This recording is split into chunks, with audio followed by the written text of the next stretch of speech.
What's up, guys? It's Damp. I am back with the first update that I will be running for the post-release Darkest Dungeon class updates that you guys have asked for.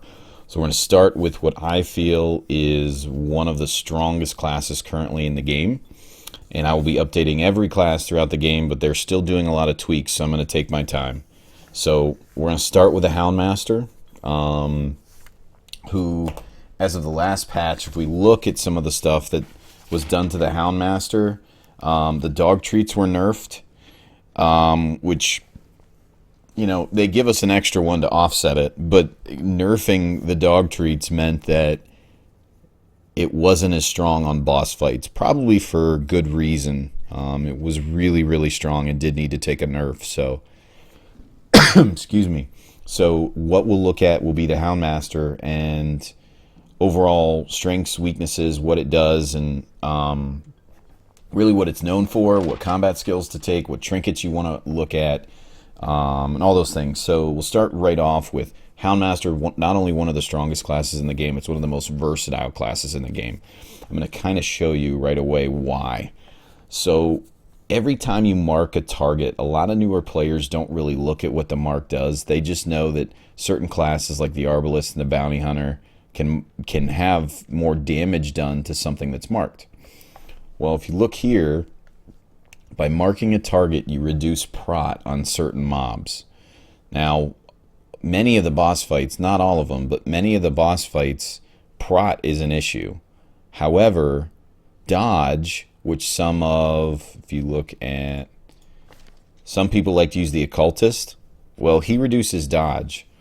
It's not really a factor on many of the boss fights. However, prot is. And prots also can be an issue just in regular dungeon fights.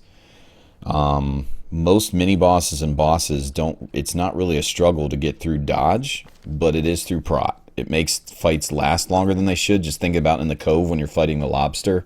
It makes fights last longer than they should, which means you're going to take more damage.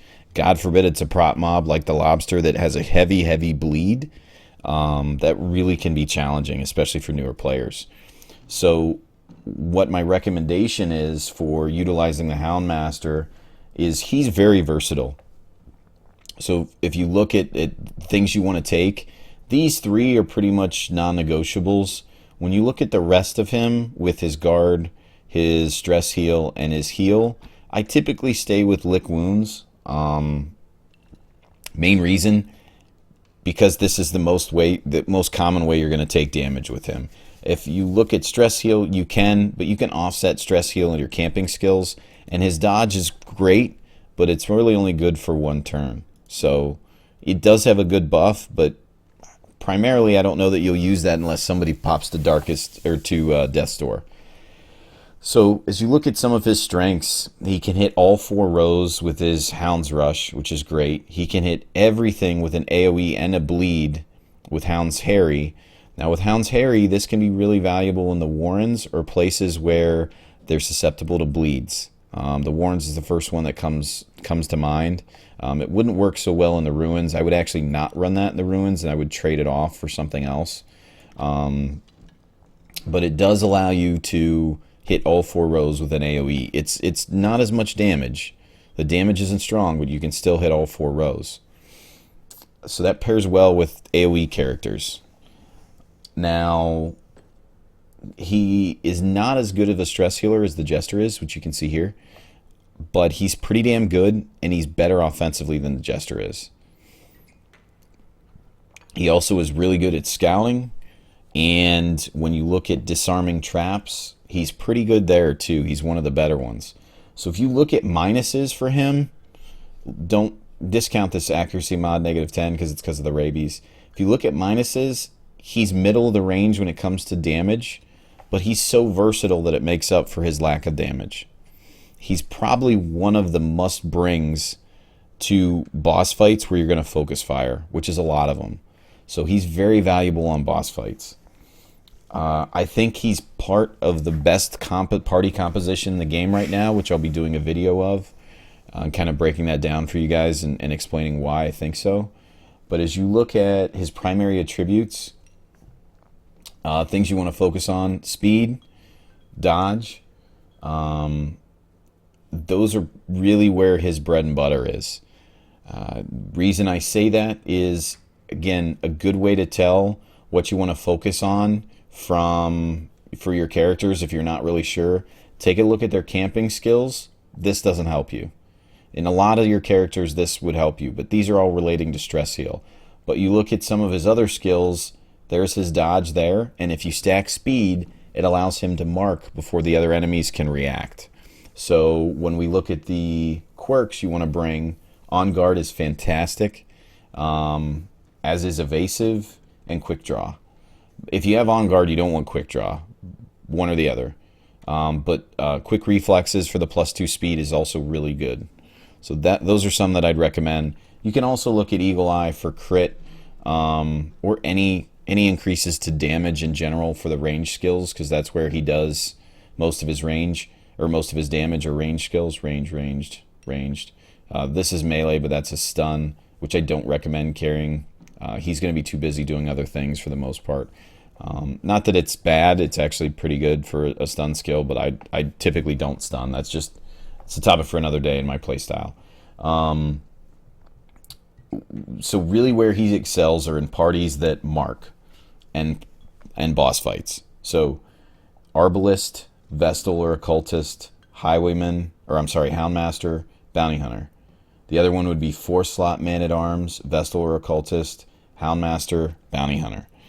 In that particular party, you can use the Man-at-Arms to guard the Bounty Hunter because his HP isn't that high, and just spam the hell out of speed and dodge. That allows your party to go really get attacks in before theirs, and a lot of your damage is going to be missed. They're going to miss a lot of your damage or get dodged because of what you're offsetting, especially with the Houndmaster. And it allows you to either guard the Houndmaster with Guard Dog, or guard the Bounty Hunter with Guard Dog, or with the Man-at-Arms. Now, as we look at trinkets, primarily I recommend a little bit of speed and then the rest dodge. So the Feather Crystal is really strong here. The Camo Cloak is good. The Fuseman's Matchstick, which I don't have because I've already killed the Matchman and you can't go back and get his loot after you've killed him. This is like week 300. It's since day 1 I've been playing this. The Protective Collar that has 12 dodge on it is also strong. And the Spike Collar can be okay too. So I'll kind of show you the Spike Collar. The Houndmaster doesn't really do enough damage that 15% damage is valuable, but the bleed skill chance can be, depending on the dungeon you're in. And the negative 33% heals is a little rough. That's a little rough.